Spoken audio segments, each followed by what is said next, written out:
segment.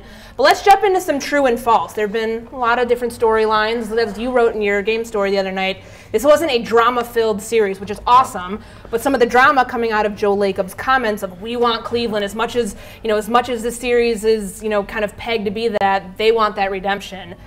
Are Joe Lacob's comments a distraction for players? Honestly, true or false? I was in the interview. I actually asked him if he wanted Cleveland, and that's the quote that came out. I wanted more from Joe Lacob. I was sitting there thinking, man, he didn't give enough.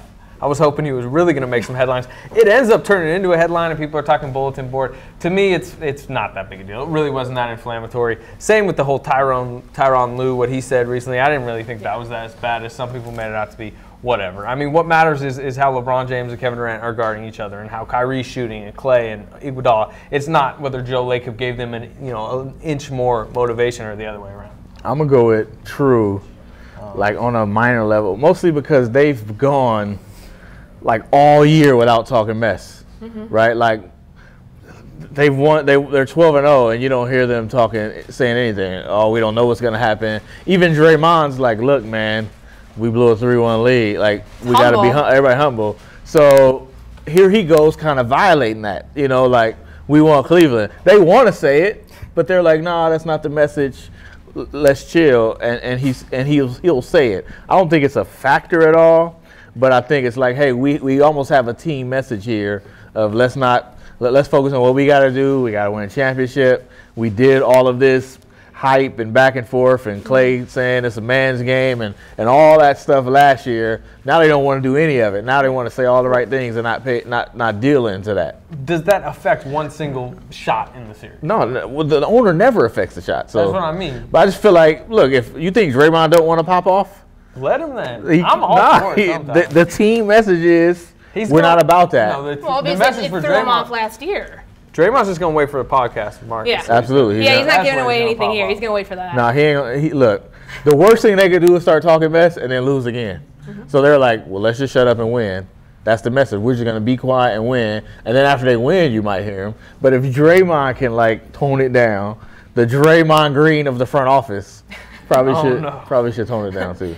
True or false? The pick and roll with LeBron and Kyrie is more deadly than the pick and roll we're seeing with Steph Curry and Kevin Durant. Marcus. I mean, I don't think we're going to see either one of them very much, just because they just don't do it like that. But I'm going to go with the Steph KD. Okay. LeBron coming off a pick, like a pick and pop, is just not a thing, right? Like he's going to set a screen and he's not going to come off and pop and hit a 22-footer or hit a three. That's just not his game. And with Steph and KD one ain't that great either. Durant. So who's better of both of them? Draymond Green screen. Draymond Green is the best screen. Durant flanked in the corner for space. That's the best. I don't think they're going to do either very much because neither one of them is very good. If I had to pick one, I'd say Steph and KD because both are a threat to shoot off of it. Whereas if LeBron and Kyrie, only one is a real threat. You hope LeBron come off a screen better from three than Durant in the playoffs.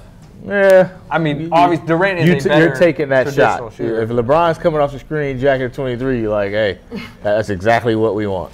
Since we've already all but crowned Cleveland, even though there is a game tonight, Cleveland-Boston, that's basically how we formatted all of our questions for the show, so you're just going to have to deal with that. Hey, did you guys buy a copy of Golden? The Miraculous Rise of Steph? I got this hat. Oh, you got a hat. I got a copy. That's so unacceptable right now. I got the audio version. Okay. And the audio version's not Marcus dubbing the whole book, which I wish it would have been. I think that would have been fun. I'm just saying, there's books right here at Oaklandish. Here's you your buy, book. buy your copy. Okay, Marcus another plug. The Miraculous Rise of Steph Curry. This is what we do. This is like a team effort here. Yeah. All y'all need to make me rich. All right, getting back into the true false. Thank you guys for stopping by. Kevin Love will be Cleveland's X Factor. One of them. Can we get a true false? Can we lead 30 true questions? I know, you got to kind of follow the instructions, dude. If Kevin Love has a big series, I mean that's huge for Cleveland because how bad was he 2 years ago? That was the whole.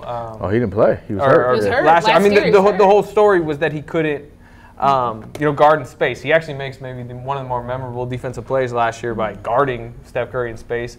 Maybe there's question marks around Curry's knee issue at the time, but if he cannot get Pau Gasol exploited, because Pau Gasol exploited in that last series, if he could be okay defensively and then also just hit threes like he has been hitting threes, they're shooting the lights out in the playoffs. That's a huge piece, and Draymond Green guarding that is going to be important. I'm gonna go with Tristan, man. I say Foster because it's Tristan Thompson. If he's crashing the boards like that and they don't have an answer for it, it's gonna be a problem. And I'm wondering, do they have an answer for it? Who's gonna keep him off the boards? Is it Zaza? Is it David West?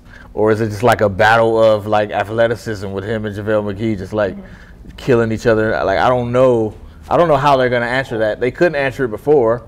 So what's the answer now? For me, that's kind of going to be a critical point in the series. Could be the small lineup. They haven't needed to use it a ton this year, but if there's trouble spots, you better in make this it though, series, because Tristan is getting that rebound. If there's trouble spots in the series, they can go to that. I think more than they have at all this season. Maybe they have stretches of 8 straight minutes with it, and that's Draymond Green and Kevin Durant having a rebound.